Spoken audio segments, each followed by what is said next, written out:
Hey, this is Don from Padlock Technologies again, back with another video. This time, we're actually going to talk about customizing the guest portal. Now, I did a video about be careful what guest portal you choose because there are some, limitations to some and there's some advantages to others. And, depending on, administration headache that you want, you get to pick certain portals. If you haven't seen that video, I'll put it up here somewhere. It's probably going to be above my head. Watch that video and then come back to this one. But today, we're going to actually talk about customizing the portal. So let me get this out the way. Don't go crazy with customizing the guest portal. You can do certain things, but if you go too crazy with it and you don't know what you're doing, you can actually break the portal. There's actually a tool, and I might put it in the link in the description below, where you can actually create a whole portal itself and then import it into ICE. Now, if you get any value from this video, please share, comment, like, and subscribe to my channel. I really appreciate it. Doesn't cost you anything but a click of a button. With that being said, let's get into this. So I'm already in the lab right now, so we don't really need to worry about looking at any kind of a schematic or anything like that. So we're just going to log in here and get right to it. And hopefully I didn't fat finger the password there. All right, so we're in. And let's see what we got here. I think the lab is labbing again, because now it's taking forever to log into stuff. But here we are, basic lab stuff. This is for the SD-WAN topology I got, so I'm actually doing some 802.1x stuff, simulation in SD-WAN, so don't even worry about that. But we're going to go directly to Work Center, yes, portals and components. Now, I'm only focused on the portal. I'm not going to talk about guest type, sponsor portal, none of that. So I have the hotspot, the guest portal, and I have a self-registration portal. So first, let's look at the hotspot portal. Now, the question was, can you do customization? The answer is yes, but again, you need to be careful because you don't want to go too crazy with it. Now, this hotspot portal is, there was a comment underneath the video I talked about where it was like, oh, well, can you do certain things with hotspot portals? So what I'm going to do is go to customization, and this is where you would put your this is where you do customization, right? Now, from a portal theme, this is where, if I'm going to put a link to that tool, if I can find it, you can actually upload a theme here. You see all these other themes? These are basic themes. But if you go to tweak, I tweaked it a little bit just doing, a black banner and stuff like that. But you can actually upload a portal, whole content if you wanted to, and then that would actually replace this. So this is very basic. The only thing I really did was change the AUP because I did a lot of assessments, and every time I see the guest portal, they're using the Cisco AUP, and it literally says this is the property of or something about Cisco systems. I'm like, well, this is not Cisco systems. This is company whatever. You need to change your AUP to actually cater to you, which is most people do not do that.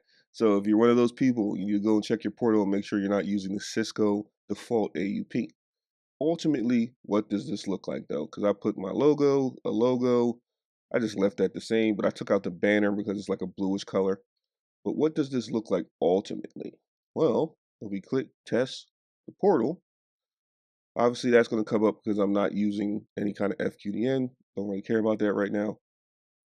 When we go to the portal, that's what it looks like. Completely different from the original. All right. So if I were to go to guest portals again and do, is there a hotspot? And I go to the hotspot default.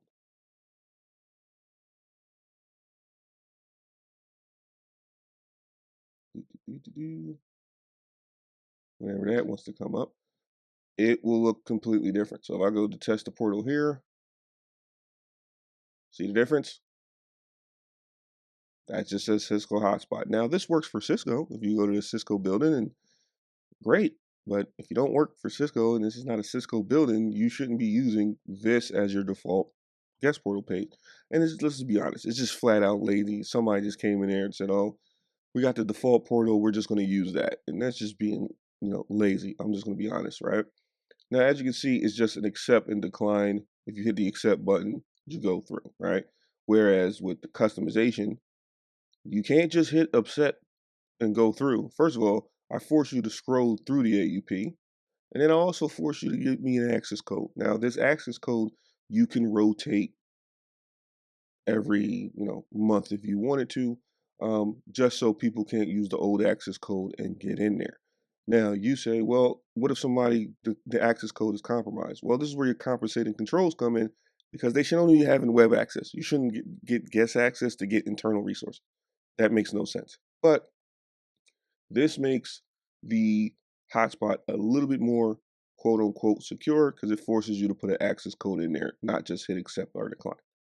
That's really it. And as you can see, the AUP is very, very wordy, but it forces you to scroll and you automatically agree to everything in the AUP once you hit accept. So that's hotspot. Now we're going to talk about self-registration. So let's go to same thing, self-register page. So we click on this. Now the good thing about this, I can use a username and password that's in AD. Okay, I have AD users allowed to use this. And then it will let me get guest access that way.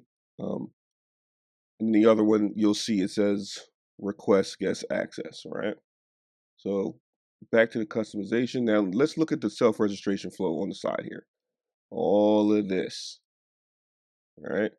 This is the flow chart of the self-registration page, which if you looked at the hotspot one, it was like 2 boxes.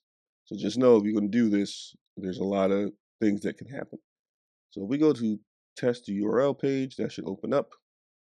And now this is what this looks like. Now I did allow people to change the password, but this isn't by default. You don't necessarily have to do this. Now, if I wanted to log in with my username and password on the guest hotspot or the guest portal, it would allow me in. It would show you the AUP. It would allow you in. If I wasn't a AD user and I need to register, well then I hit register for guest access. You click this button, and these are the 3 things that I'm requiring. I'm requiring first name, last name, and I should have required the email address, but I didn't. There's a button that says make it required. I forgot to check that. So they fill that out, then it would get, the next screen would show them their username and password, and then it would go through the guest flow. So that's really the difference. But let's cancel. If I was an AD user, and I'll just use the account I just logged into ISE with, but I would never do this in real life.